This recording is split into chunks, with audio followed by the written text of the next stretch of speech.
The real deal on fasting. Hello, hello, hello, my friend. This is Clyde, and it is my joy to be talking with you at this time.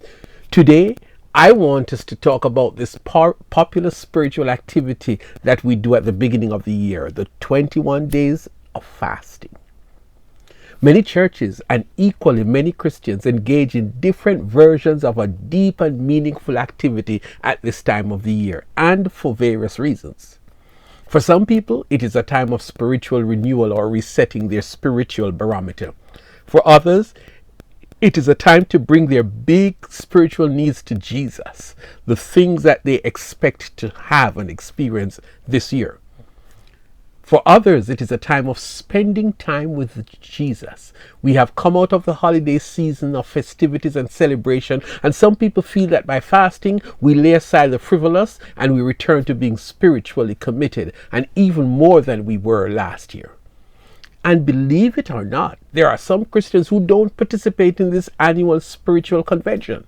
For them, they have been serving the Lord all of last year, and all that has changed is the date on their calendar. So they don't see the need to engage in some super spiritual activity. Different strokes for different folks. Let us talk about it. Whether you're on a 21 days fast or any version of that or no fast at all, let us talk about it. If you go to Matthew chapters 5, 6, and 7, you hear Jesus giving a public lecture in the open air that we call the Sermon on the Mount. In this lecture, Jesus talked about fasting, and we will get there in a minute.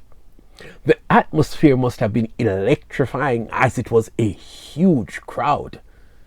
But it was not long before that Jesus himself had gone on a 40-day fast, right after his phenomenal baptismal experience by his cousin John. I mean, that was something to experience. Instead of fireworks and marching bands, something that they have never seen before happened and shifted the focus, changed the atmosphere. Heaven opened. The Spirit came down in the form of a dove and sat on Jesus on his wet hair. And then the voice, that powerful voice from heaven said, "This is my Son whom I love. With him I am well pleased." I would have loved to be there. Well, after the baptism and that great revelation, without any announcement, we read, "Then Jesus was led up by the Spirit into the wilderness to be tempted by the devil. And when he had fasted 40 days and 40 nights, afterwards he was hungry." Matthew 4, verses 1 to 2. Wow. When was the last time you ate? Or he ate? Did he gorge himself with food before? Did he know that he was going to go on a 40 days fast? All we know is that the Holy Spirit who had just descended on him, that same Holy Spirit led Jesus into the forest, away from family and friends and the media, to be tempted by the devil. And throughout that 40-day period, he fasted. Now, don't think I'm suggesting that you fast from January 1 to February 9 for 40 days. I don't have that kind of power, in which case I would have to promise you that Satan would be there to tempt you with 3 of the biggest temptations. So what are you saying, Clyde? I am simply saying that what we know is that Jesus was on this very long fast, quite like Moses back in Exodus, and it was a double dose experience. It was the spiritual and the spiritual. You heard me correctly.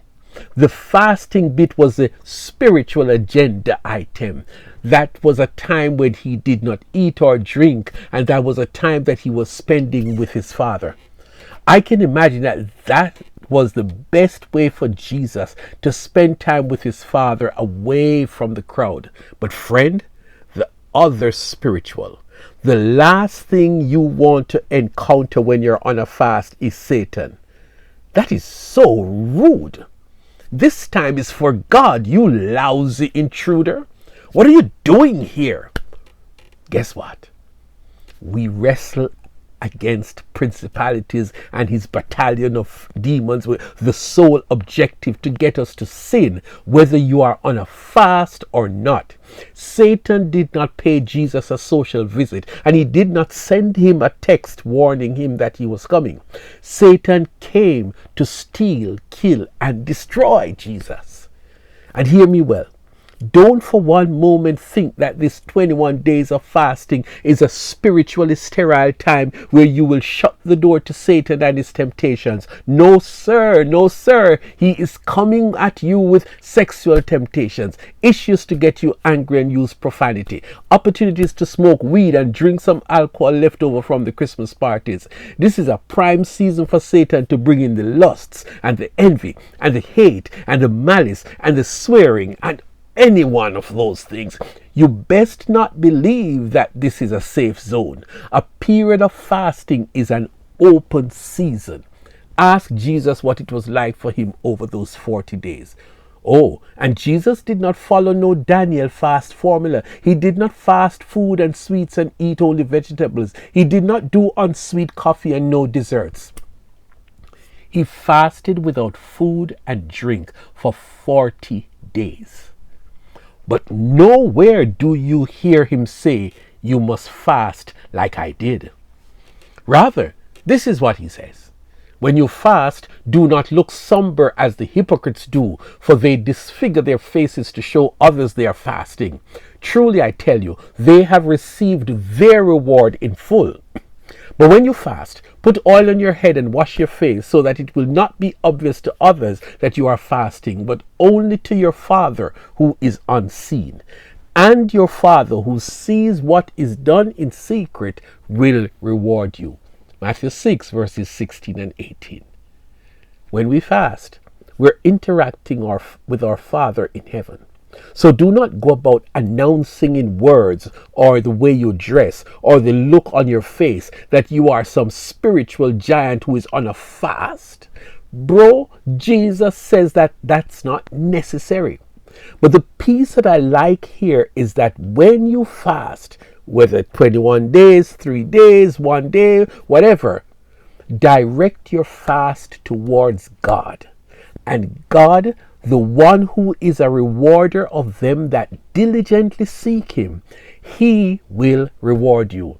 He will answer your prayer. That's what Jesus was teaching when he told his disciples that when you are dealing with big things like driving out a demon, you should approach that assignment with prayer and fasting. Get in touch with God about the matter and he will reward you. Check it out in Matthew 17. We're out of time. But hear me well.